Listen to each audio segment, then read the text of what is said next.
علیکم سامعین، welcome to my channel voice of Mona. ہماری آج کی کہانی کا نام ہے لالچ کا عذاب۔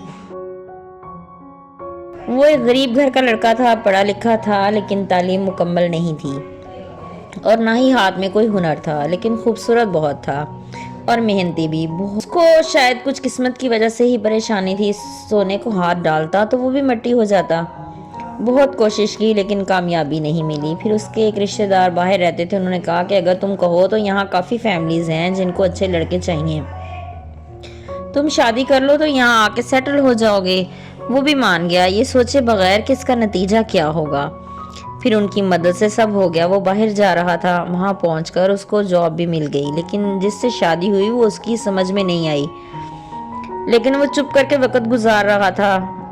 جب تک نیشنلٹی نہ مل جاتی وہ ایک غلام ہی تھا۔ وہ صبر شکر کر کے گزارا کر رہا تھا، لیکن کبھی کبھی اس کا صبر جواب دے جاتا، وہ تنگ آ جاتا۔ ابھی ایک سال گزرا تھا اور وہ تنگ آ گیا تھا۔ وہ پاکستانی تھی لیکن وہ پھر بھی پریشان تھا، اس کی زبان بہت خراب تھی، وہ اسے بہت برے طریقے سے بلاتی۔ آج عمر بہت زیادہ پریشان تھا۔ وہ ایک پارک میں بیٹھا تھا کہ ایک پاکستانی فیملی ملی، وہ لوگ بہت اچھے تھے۔ عمر کو انہوں نے اپنے پاس بلایا اور کھانا بھی کھلایا۔ ان سے تعارف ہوا تو وہ رؤوف صاحب تھے، ان کا ہوزری کا اپنا کاروبار تھا اور امپورٹ ایکسپورٹ کا بھی کام کرتے تھے۔ عمر کی ان سے اچھی خاصی دوستی ہو گئی، وہ اب ان کے گھر آنے جانے لگا۔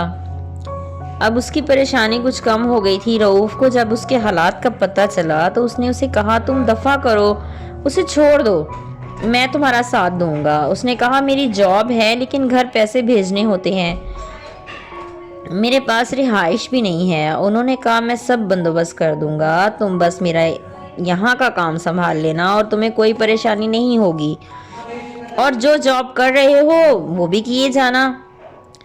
پھر رؤوف صاحب نے جیسے کہا اس نے ویسا ہی کیا۔